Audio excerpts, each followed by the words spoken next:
This study is Transformation Modules from the PEAK-T program by Lynn James.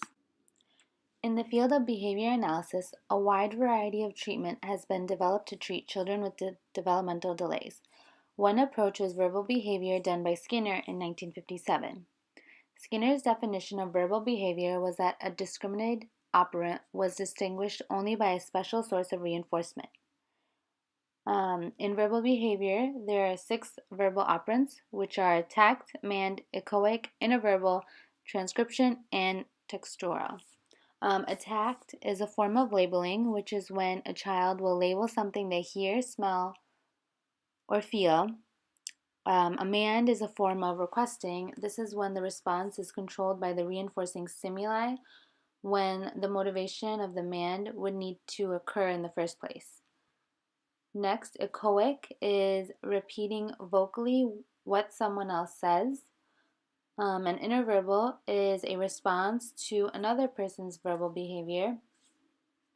Transcription is a verbal operant that involves a spoken verbal stimulus that evokes a written response. And textual is evoked by a verbal discriminative stimulus that has a point-to-point correspondence between stimulus and the response.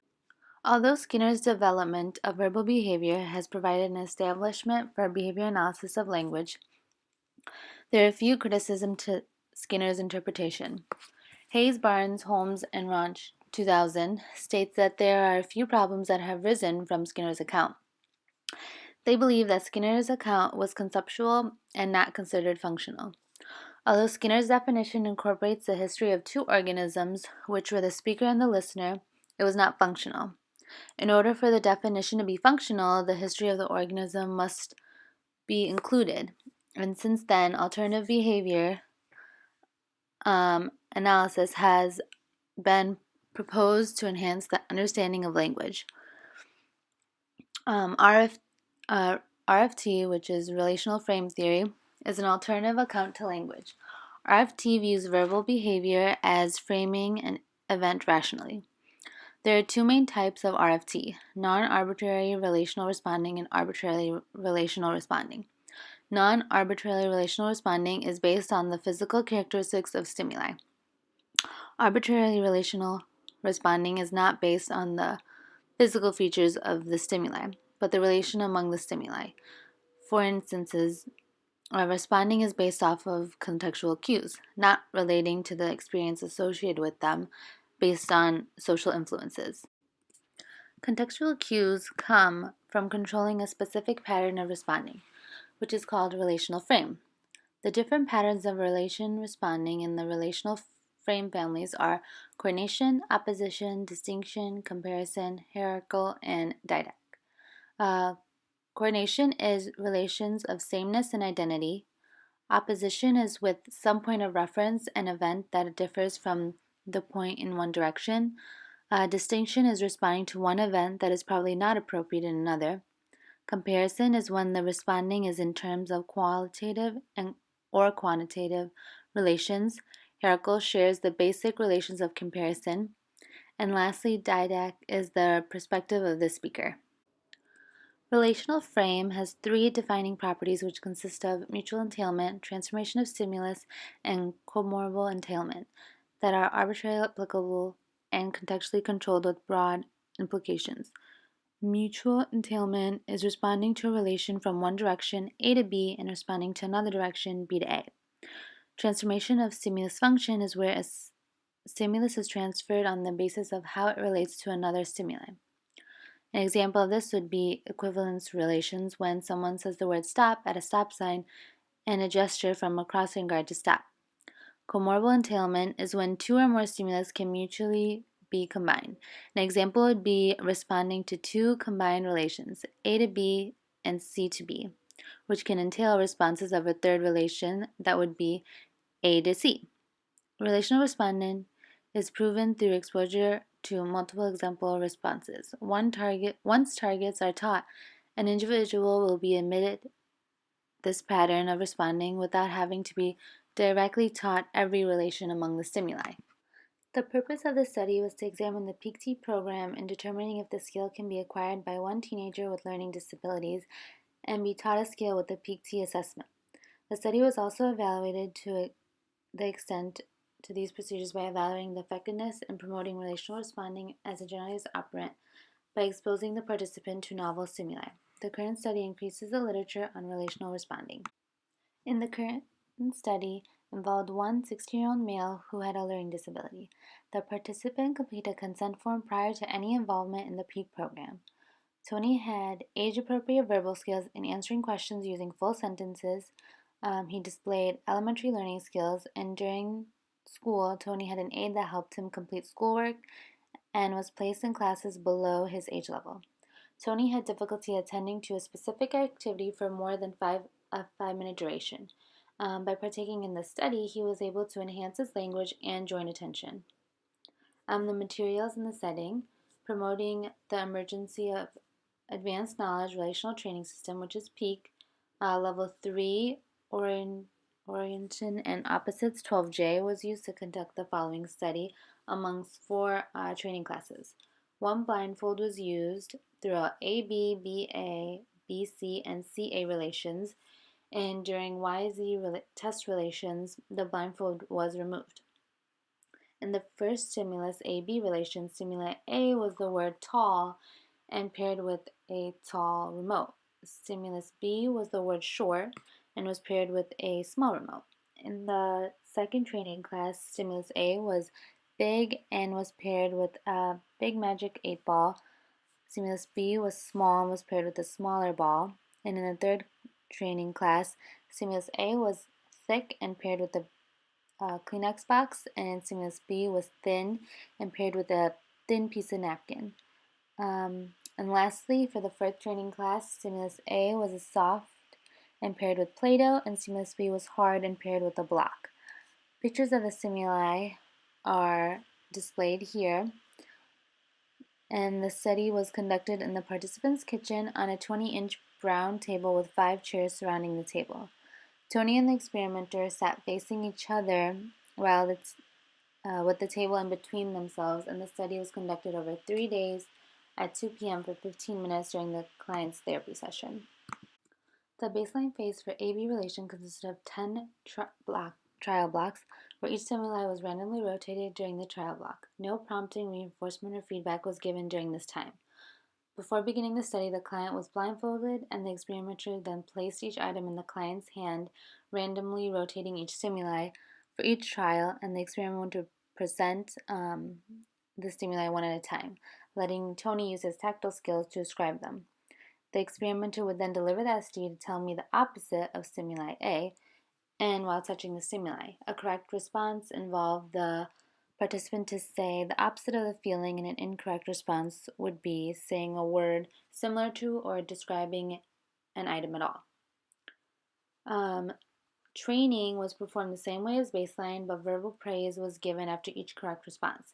If the participant said a wrong word, the experimenter would prompt the correct answer and represent the trial once again after discrete trial. Once mastery of AB relation was at 100% on a trial block, the experimenter then moved on to test probes for BA relation.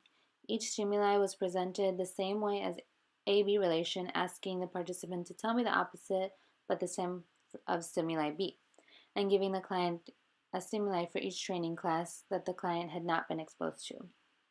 Once mastery of skill had been completed, training relation of BC, where stimuli C was the arbitrary word, was then implemented.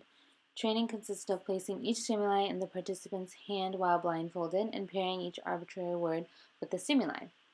Verbal praise was given for every correct trial, and if the client said any other response, it would be marked as incorrect in the data. After this training phase was mastered, test relation of CA was probed, and the experimenter would then place stimuli A in the participant's hand and ask the participant to say the word that is opposite. If the participant said the correct answer was short for stimuli C is tall, the experimenter told the participant to say it in a different way, and the correct trial would consist of the participant to say the arbitrary word And then after mastery criterion of 100% for 2 consecutive days was met for all training sessions, the experimenter then moved on to testing phase where relations of YZ was tested. And the experimenter showed the phrase that read, "The building was tall," and the experimenter told the participant to tell them the opposite of the story. So a correct response would be, the building was X. And if the participant said the building is short, the experimenter would ask them to say it in a different way. And this went on, randomly rotating all through classes 1 through 4. As you can see here, baseline for AB relation was at a 0%. AB teaching slowly increased to 3 consecutive days at 100%. BA probe testing was at 100%. BC training gradually increased to 4 consecutive trials of 100%. And CA relation and YZ relation test relation were at 100%. So in conclusion, the study did demonstrate effective arbitrary relational responding. Some limitations mentioned in the study are that it was not generalized across settings and people. It also needed to be across multiple participants with developmental disorders, and some future studies are to implement for individuals with all learning disabilities, and more research needs to be done to support any claims against the PT program. Okay, but can you see anything? No. No? Okay.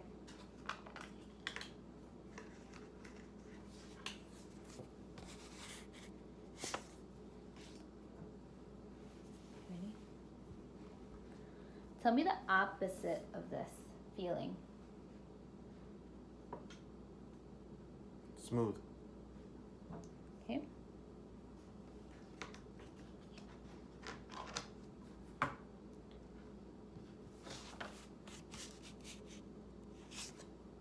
Tell me the opposite of this feeling.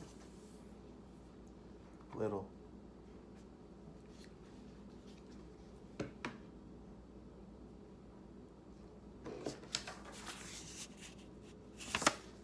Tell me the opposite of this feeling. Hot. Okay. And one more. Tell me the opposite of this feeling. Big. Okay.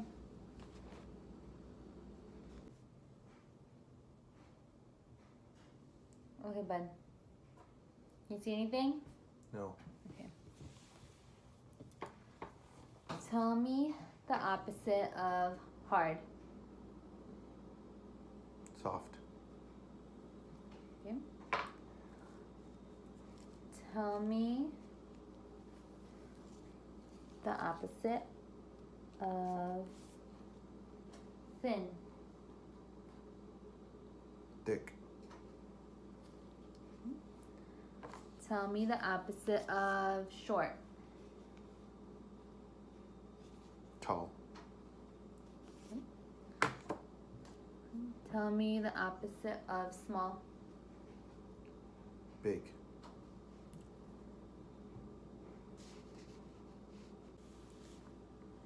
Okay, but can you see anything?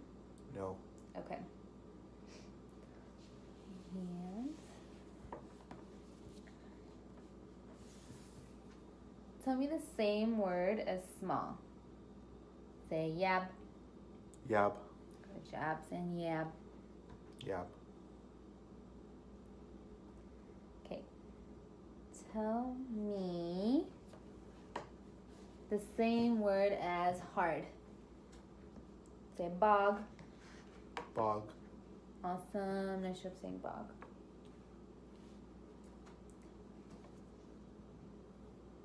Tell me the same word as small.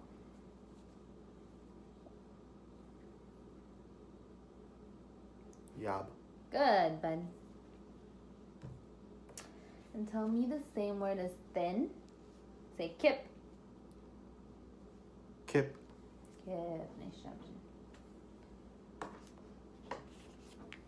Tell me the same word as short. Say zax. Zax. Awesome. You tell me the same word as thin.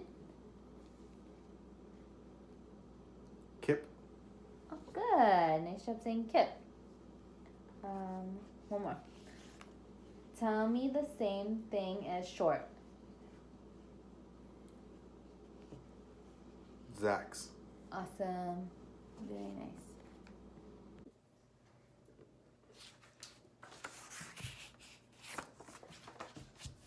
Tell me the opposite of this story. The building was short. Say it in a different way. The building was Zax. Okay, different one. Tell me the opposite of this story. The book is Kip. Okay. Tell me the opposite of this story.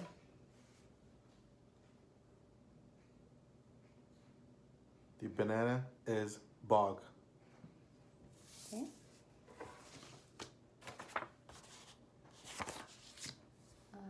Tell me the opposite of this story. The hippo was Yob. Okay, we'll do one more.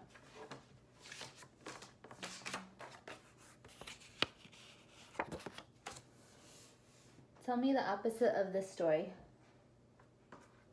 The banana is Bog.